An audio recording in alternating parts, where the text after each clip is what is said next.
Very happy to be here. It's been a fascinating conversation during the course of the day. We've had a unique opportunity to see, meet, interact with many of you and learn about your multiple different experiences and all the wealth that you bring here.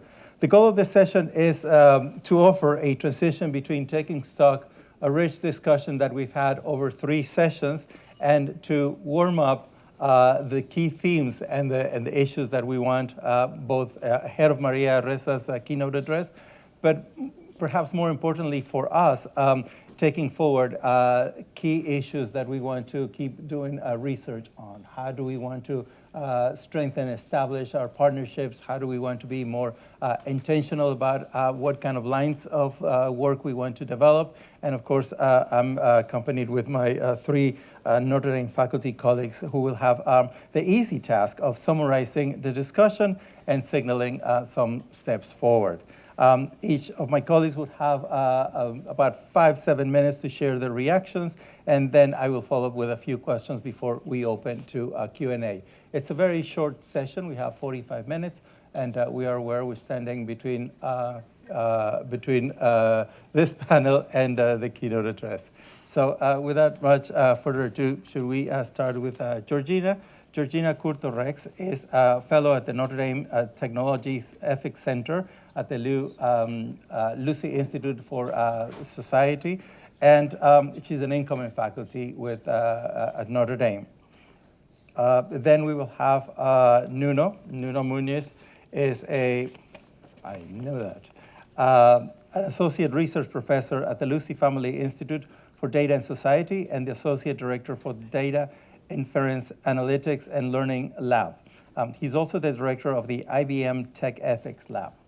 And finally, we would have, last but not least, our colleague Lisa Schirch, who is Richard G. Starmann's senior chair and professor of the practice at the University of Notre Dame's Kroc Institute for International Peace Studies in the Keough School of Global Affairs, where she directs the Peace, Tech, and Polarization Lab.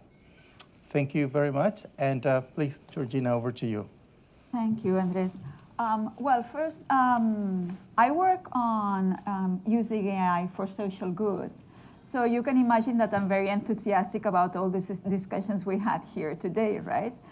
However, I wrote something down. This is not fast food, okay? So I realized while I was listening to all the discussions that it requires preparation, it requires explanation, teaching, it requires a lot of effort, right?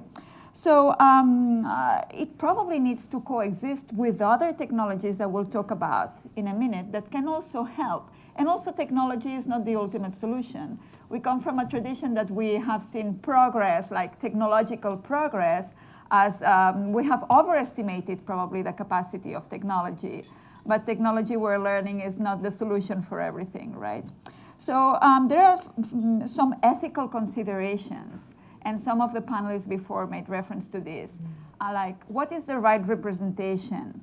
We come from John Rawls' tradition, like equal opportunity. We think having the same representation of everything is fair. But maybe it's not fair in all the circumstances, right? Maybe in some circumstances we want to have more representation of certain people and not some others. Or the ones that had to make a bigger effort, maybe, you know what I mean? So this is not a given. So this is a path that we have to go through together. And talking about other technologies and following from Andrés, like what research is being done. So we are doing research on other types of technologies too, like on natural language processing, to identify what is the public opinion on certain topics and how we can define new indicators for the United Nations, for other nonprofits, on what is concerning the population, on what are the stereotypes that can also help then these deliberative technologies to say, hey, there is an alarm here. Here there is a lot of polarization, and here there is a lot of stereotyping for a specific minority. There are other, personally I'm working, and many other colleagues, on agent-based modeling, so that we can create a model to see what would be the impact of changing certain laws. We can see by introducing laws in this architecture and modeling how population behave in a specific area with the real demographics, what would be the impact of changing laws that we consider controversial or discriminatory, or experiment with new laws? What would be the impact on poverty levels, on homelessness, on health and equity, for example? And these tools can also complement deliberative technologies, I hope, right? So I also wanted to mention the incredible and vibrant and exciting task of the grassroots movement, especially in Africa. I was there not long ago. I didn't know this amazing reality of all these thousands of young people developing tools to help their communities. I was even embarrassed because, at least from an academic tradition, we tend to worry a lot about writing papers that are published in good journals, right? And I was talking to people that were not worried at all about the papers. They were worried about putting some solar panels in the right place with the aid of AI.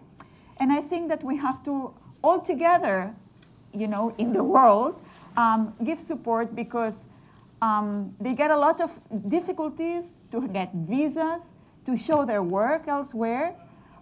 International congresses are extremely expensive for everybody, but if you're coming from certain parts of the world, it's even more expensive. So there are these silos we have to work together in breaking. And to finish, we were talking also before how academia, on the graveyard, right? We're saying we've seen so many projects coming from academia that are not successful. I have also seen hundreds of those in different congresses I've been participating. And I think that we have to break the silo between academia and nonprofits, so civil society, but also we have to work with the corporate world, because some of these projects are not economically sustainable, they are not scalable. So we need to make these projects viable in the long term too. So I think that we have no choice but to work all together and involving the communities that are doing great work I particularly know in Africa. Andrés knows more about South America, but we have to do all this together. Right, wonderful. Thank you, Georgina. Should we continue with Nuno? Yeah, sure. Thank you so much. This was a very interesting day. I'm an associate research professor. I mainly work in AI, so it was refreshing for AI not to be like the belle of the ball, at least for one day. Very refreshing, I must say. But I wanted to, it was mentioned throughout the day, so I'll kind of go at it. First thing is, I'll just start with the definition of AI, because sometimes there's kind of a blur there. AI is not data analysis, which, I mean, is done profusely and has been done profusely for centuries. It's essentially, or it was born with the idea that we could use computation to simulate capacities that we have as humans. Of course, this has been severely changed throughout the years, and it has all of its phases through the 50s until today. Sorry, I teach history of AI, so I kind of delve deep into that. But one thing that you kind of get from not only AI but technology is, I love Mata's law of technology, which is we often give more importance to the impacts of technology on the short run and kind of disregard its impacts on the long run. And we see that a lot with AI, and it's a certain attempt to kind of sprinkle it on everything to make it magical. And that's something that I feel that specifically in the debate that we're having today and the possibilities that AI may have in the intersection with deliberative technology is something that kind of requires deep thought. Essentially, the message is AI is not a silver bullet, but it has immense potential, as we've seen throughout decades, but particularly in today. I have kind of 3 points for the collective dialogue. Love the term. First one is kind of a technical one, but I'll try it. The difference between interpolation and extrapolation. So I know nothing about peace building, but I'm sure that you will tell me, as some very experienced people in the room, sometimes it requires novel solutions. This is not something I would lean on a correlation-based model to kind of guide me. Although there's a ton of applications that I certainly can use.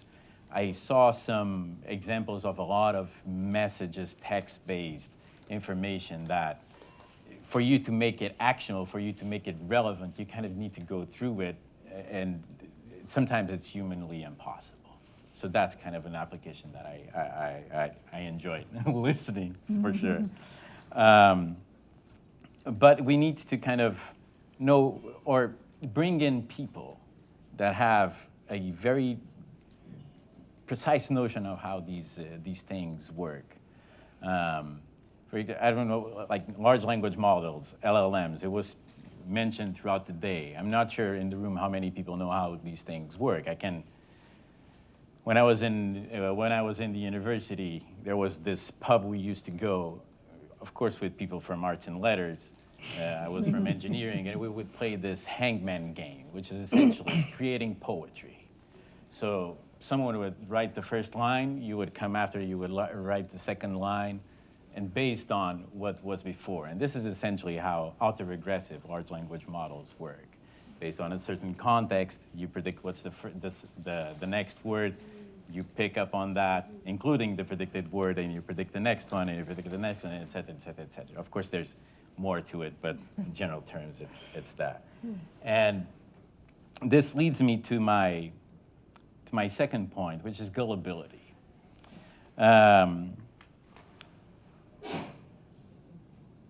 Robert Goulding, who's a professor of philosophy at Notre Dame, gave once a talk in my class of history of AI, actually the first one, which destroyed me. One of his topics of interest is magic. As a philosopher, I was, why magic? And he was kind of going on as we have been modulated since very young age to believe in magic. So now I have a 3.5-year-old, so now it's very, very hard for me to read some stories thinking about the possible impact. But the thing is, we're hardwired to believe certain leaps of technology. So when they are presented to us, we have a certain predisposition to believe all of its full potential and not to kind of jump at questioning what is the trade-off. And gullibility kind of comes in here because there's term which is cognitive warfare. I'm not sure how many people kind of have jumped at it. It's kind of a new thing for me based on another work. But it's this idea, I will try to kind of sum it up in this core idea. We're moving into a world that the victors do not write history. Who writes history is who produces more data concerning a certain narrative. And that is a very frightening idea, I would say. Most of the questions that we ask are societal ones. How are people going to engage in this? How is this going to modulate their behavior, their beliefs, et cetera? And these are things that I'm afraid to say, I don't know a lot of AI engineers and scientists that were trained for that. So it kind of requires larger teams. It's not, I don't believe in teams that develop AI systems just using AI engineers anymore. We're long past that stage of the 50s and 60s and 70s. That doesn't exist anymore. My last one is, we tend to go, it's bias, fairness. We tend to go as, I mean, it's kind of human. We tend to go to the path of least resistance. And you've probably heard about fair AI, responsible AI, ethical AI, but specifically when we talk about fair AI or unbiased AI, we hear this, oh, this model is fair. Usually this translates to, I evaluated the performance of a model and it kind of has the same performance for a black and white world. So a very binary notion of the world. This is very wrong. I know it has kind of been the way we kind of evolved the discussion in terms of fairness in AI. And it's kind of diffused everywhere. But we need to remember that the world is intersectional. There's no, like, this model works well for women and men or more or less in the same. We need to break it down. It's women, young, immigrant, trans against male, white, non-immigrant, something. We need to start thinking about, every time that we speak about fairness and what's going on, that these double-edged kind of comparisons are the path we took in terms of least resistance, but it wouldn't never hold up in a critical scenario, for example, as we've been talking today, throughout the day. So these are kind of my contribution to the collective dialogue concerning this and the intersection with AI. Thank you. Fantastic. Feels like a little kid in a candy store. Please, Lisa, continue. Well, I would like to close the day by thinking about where we might be 10 years from today.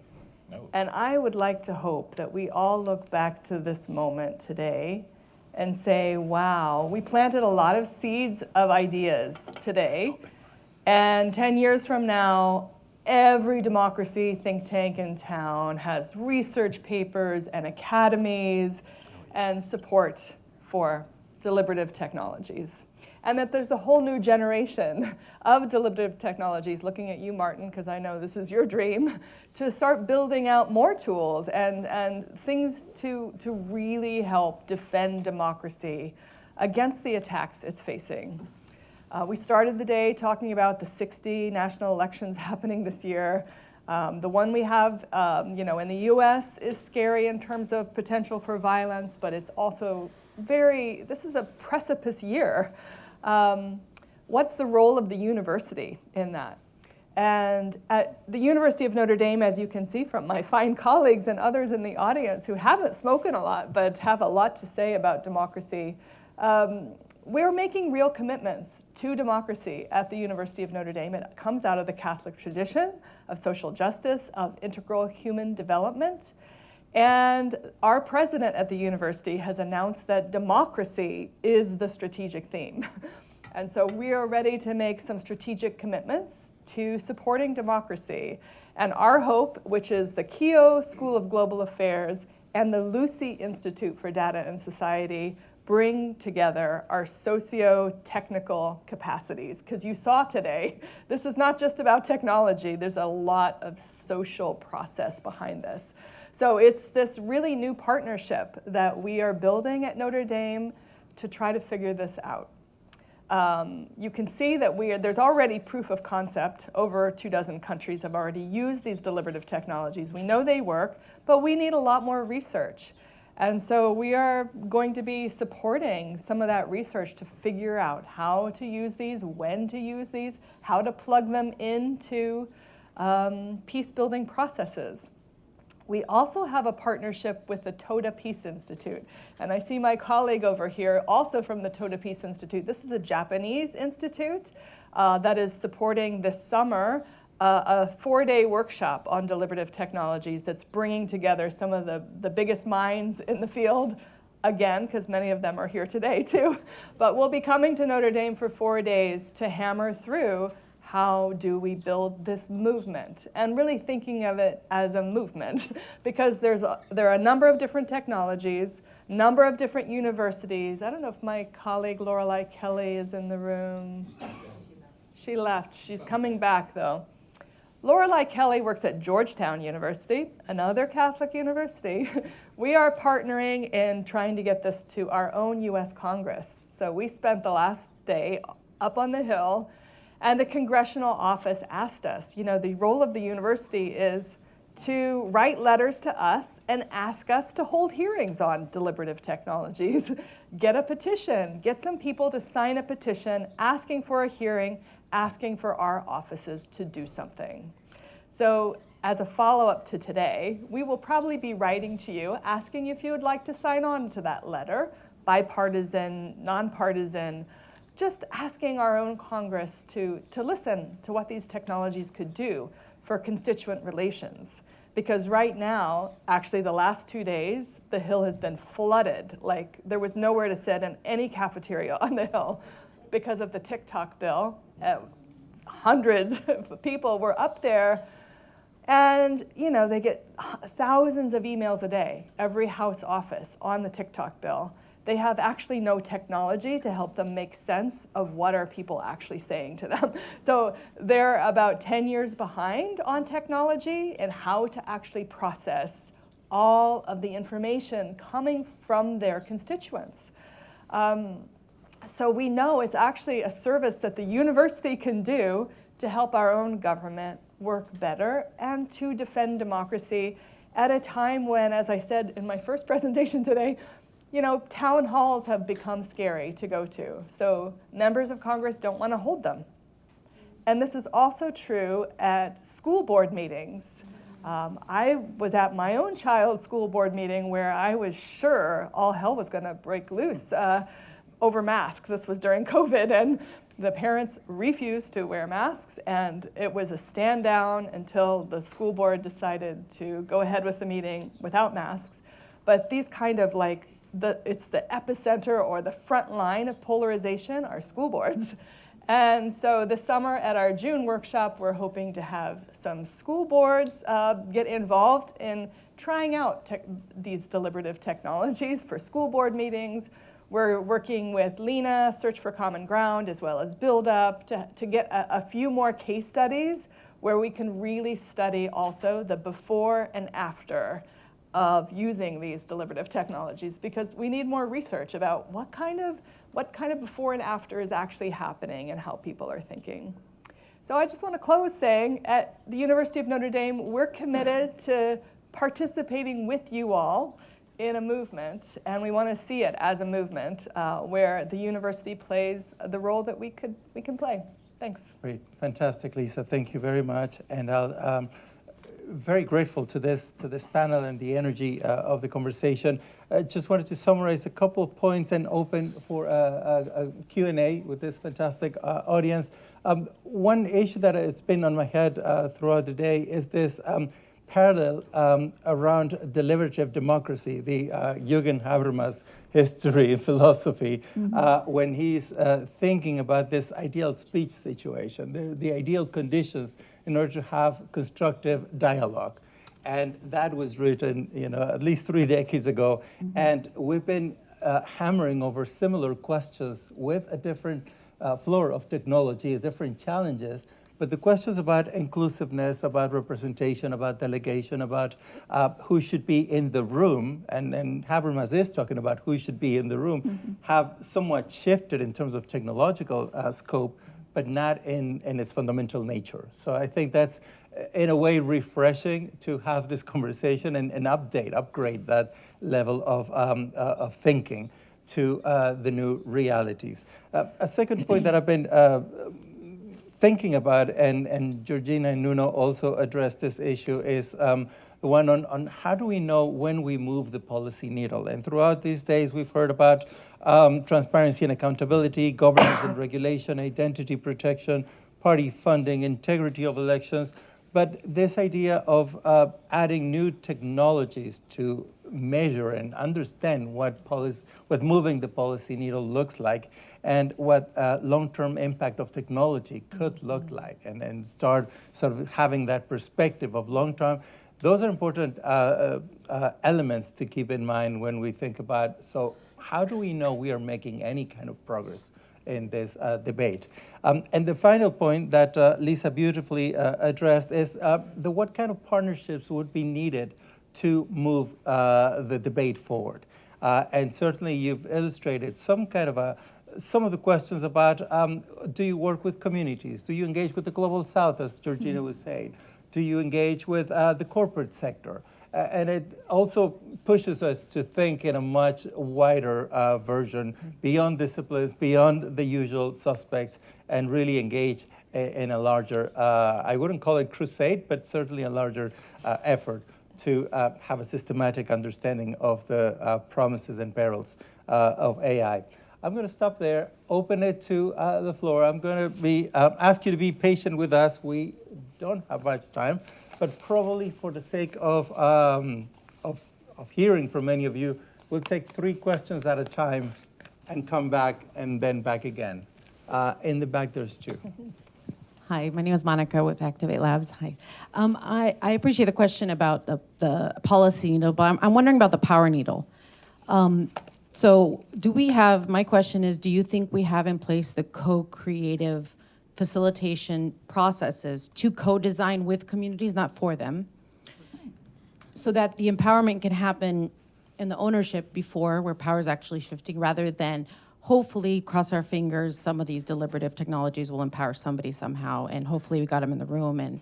But I think it's a capacity question in ours, and I'm really interested in actually just doing a conference on co-creation and technology for peace building and democracy, because I think, to me, that's always been center, is the co-creation process. Technology's everywhere. Who's gets to create it for who and how? So that's my question, is do we have that capacity yet? Or do we even know the ecosystem? You can share your microphone and introduce yourself briefly. Hi, Alex Azazi.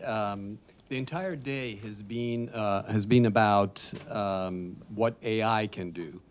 I'd like to flip that around on closing and ask all of you as educators, what are your thoughts on educating both the young, the old, on how to consume AI?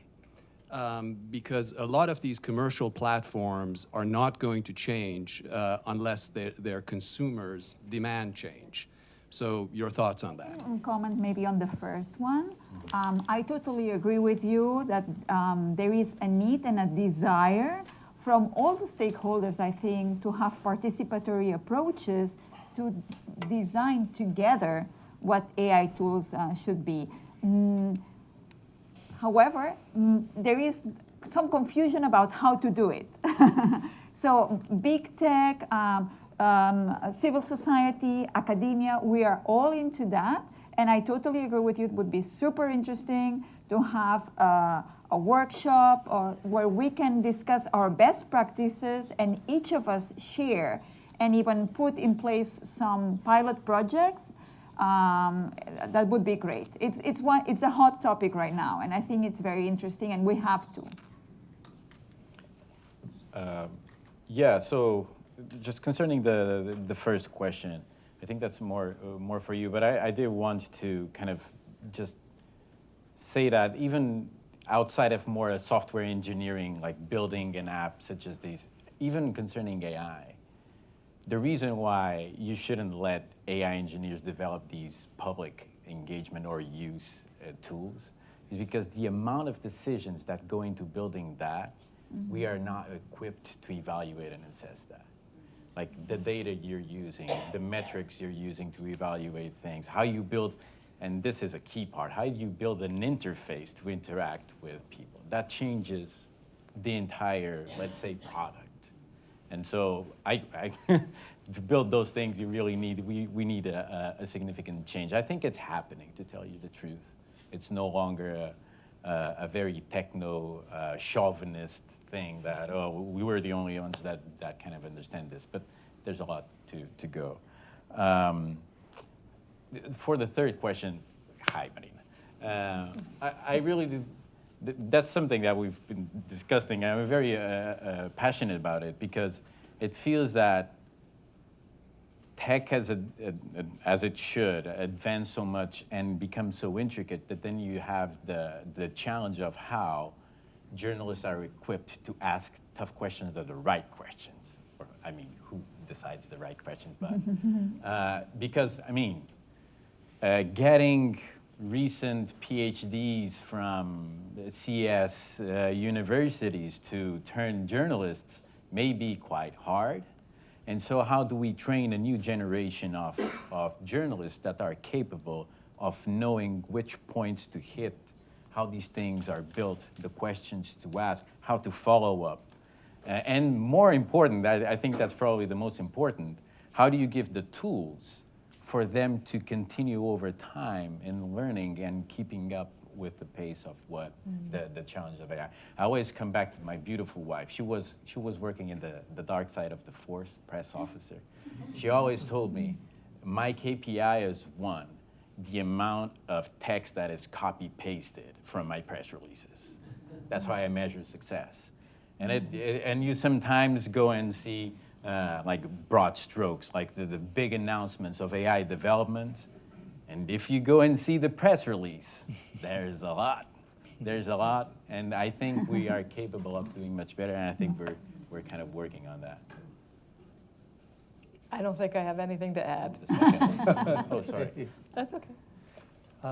We have space for a few more questions. No, you're good. That's fine.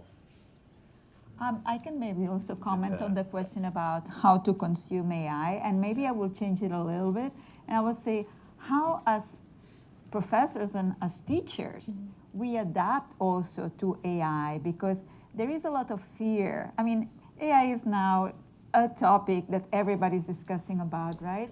And so I've heard a lot of colleagues like, how do I teach now? The students copy everything from ChatGPT, and it's like, well, so do something smarter. That's what I think. I'm sorry, maybe that's not politically correct to say, but it's like, well, you have these tools to help you. Now, before, maybe people were going to the library and looking at essays or books or whatever, right? So obviously, and I noted this down, these tools are unpolished, insufficient, and imperfect. And that's totally true, right? And we don't have to trust everything, but also they are useful in some situations. So we have to learn how to use them by learning how they work. And so, I mean, it's a process, right? But we have to just learn from them and use them the best we can. That's all I can say. It's not all good or all bad. So we have to adapt and make the most of it, I think. Did you have a question in the back? No. Yeah, I just can say, I read this like 2 days ago, so it didn't came from my head, and I'm kind of paraphrasing, which is thinking of like ethical AI is like thinking about a knife that doesn't cut.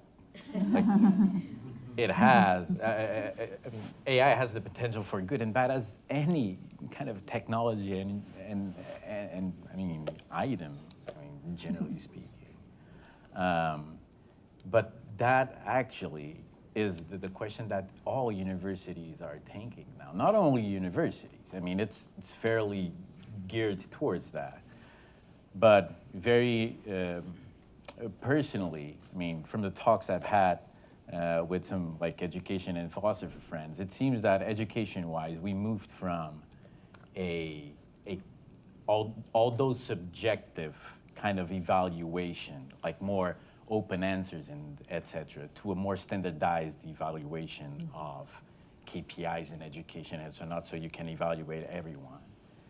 One could make the argument that ChatGPT is just picking up exactly on that, on patterns of how you kind of evaluate and the knowledge you need to answer those patterns, I mean, kind of responses or questions, which kind of leads me to think maybe we need to rethink what are we expecting from students for them to get the right question or to be critical enough to provide an answer and take the hit when you show them things that go against it. I mean, because it goes back to, if we keep evaluating students on like ABC dot, the one that is correct, you're not forcibly like providing and not enforcing, but sponsoring people to create critical judgment, which, by the way, is kind of critical, looping into the issue of where you get the information, how you judge is the capability that you have. And so, very critical point for the future generations, including my little one. Staying critical is certainly key in terms of how you learn to adapt with these fast-paced technologies.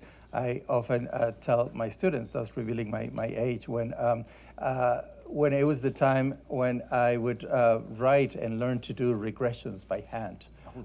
And that would take 2 to 3 hours until you get the model right. So you couldn't really afford to make a mistake because it would take forever. And when you have a software that allows you to run multiple regressions in a minute, if you're still not critical, you can make mistakes faster, at a faster speed, and you're not better, you're more efficient at being dumb. Yes, exactly. So I think it's important to keep that analogy because this is the challenge of remaining critical. Can I make maybe a point on Please. that? Because and I think that you mentioned a very important point. It's being efficient for what? And that's something I always start my classes with my students is like, what matters to us as human beings? What do we want technology for? To be more like, to innovate, that's not a goal in itself. To be more efficient, that's not a goal in itself. We want technology to solve the challenges that we have. As Lisa was commenting before, like poverty, climate change, that's what we want democracy. That's what we want technology for, right? And I think sometimes we confuse the means with the ends. And that's something that we have to remind ourselves, our students, and with the critical spirit that Nuno was saying. Also in the corporate world, sometimes that's very usual, right? Why are we doing this? To innovate. To innovate for what? And so that's kind of basic, but I think it's the pillar of the work that we're doing. I noticed that Lorelei Kelly had come back from Georgetown University's Modernizing Congress program. And Lorelei, could you tell us a bit about the work on the Hill and the letter that you've crafted? Thank you. So a couple of us here are from Capitol Hill, Ann Meeker behind me, myself, and some fellows who are working in Congress right now to rebuild sort of the back end in the House. There has been a modernization committee and now a subcommittee for the last 5 years in the House of Representatives.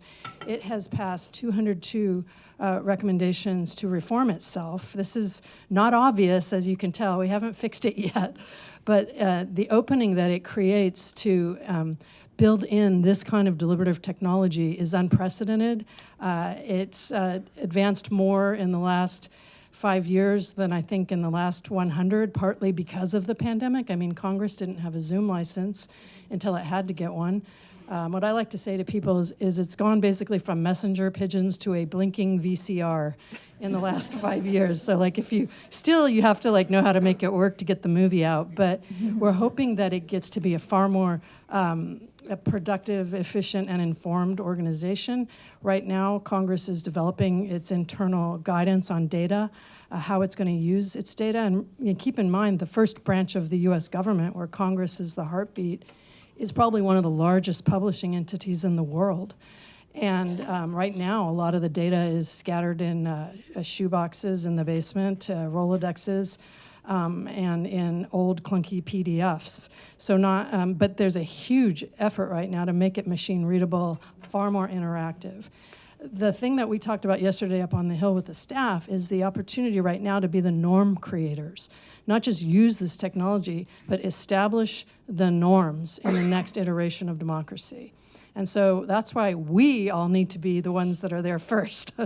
And we were asked by the staff to write a letter of support for one of the recommendations, that is to bring in open source civic technology and also to allow members of Congress to interact far more openly and freely and with more ease in their district with civic tech organizations and civil society. Right now, a lot of members are highly restricted from interacting with any outside organization, and to the extent that a soup kitchen or a humanitarian aid organization is viewed the same as the board of ExxonMobil or lobbying entities that have all the money in the world to purchase access. All of that is changing dramatically, so it's a systems level change. This letter that we have, would love it if you would sign on to it. Lisa's going to send it out to the Technology and Social Cohesion group. But if you make sure to give me your email address, I can show you the letter. I wrote it last night. We'll get signatures on it. If we could know sort of where you're from, what organization you're representing, and your name, that's the kind of bump these members need to move forward on recommendations. And there are still, how many, 40, 50 There's 202, probably 60 that are still open, and they're the ones that are sort of most vital for what we're doing on civic engagement and renewing informed, effective, and productive democratic practice. Right. Wonderful. Thank you. And with that proactive democracy note, we close the session. We have a short break, and we reconvene at 5 p.m. to hear Maria Ressa. Thank you. Okay.